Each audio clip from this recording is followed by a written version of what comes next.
வணக்கம் ஃப்ரெண்ட்ஸ். இப்போ நம்ம இருக்கக்கூடிய இடம் வந்து ஈரோடு மாவட்டம் விளக்கேத்தின்னு சொல்லுவாங்க. அரசு ரோடு டு இந்த விளக்கேத்தி அந்த ரோடு. இது வந்து நமக்கு கதலி வாழை ஒரு 4வது மாதம் 5வது மாதத்துக்கு மேலே ஃபாலோ பண்ணுது. ரொம்ப லீனாக இருந்துச்சு, அடித்தண்டு ஊக்கமே இல்லாமல் மோசமாக இருந்துச்சு. அது போக காடு உரம்ப கட்டின காடு, பார்த்தாலே தெரியும். தண்ணி ரொம்ப நின்று அது உப்பு தன்மாகி உரம்ப கட்டினது. அந்த ஃபீல்டு வந்து ஒரு ஒரு 3 டோஸ் ஊசி போட்டிருக்காங்க. ஃபார்மர் அவரே போட்டுக்கிறேன்ட்டு வாங்கினார், போட்டிருக்காங்க. ஸ்டிம் இன்ஜெக்ஷன் பண்ண இடம் தெரியும். ஒரு 3 டோஸ் வரைக்கும் போட்டிருக்கு. அடித்தண்டு ஊக்கம் பார்த்தா தெரியும், நல்லா இருக்குது. கதலி வாழைக்கு இந்த அளவுக்கு வரும், பட் ரேரு தான்.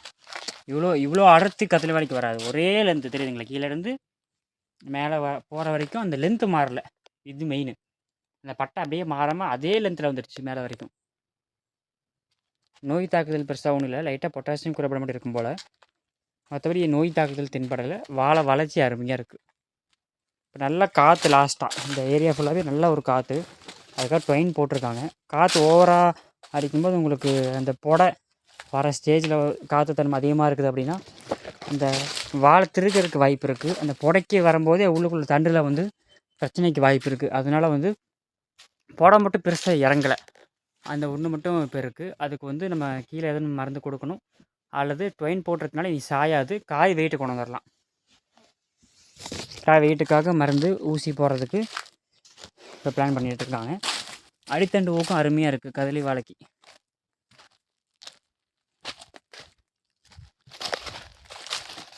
என் கை வைக்கிறேன். 1 2 எப்படி பார்த்தாலும் 3.5 வரும். 3 to 3.25 வரைக்கும் வருது ஜான் அடித்தண்டு வட்டம். நல்ல ஒரு அருமையான வளர்ச்சி இருக்குது. கரெக்டாக அந்த காற்று டைமில் இல்லாமல் சிக்காமல் வருது அப்படின்னா நல்ல ஈல்டு கொண்டு வரலாம். பார்த்தா தெரியும்,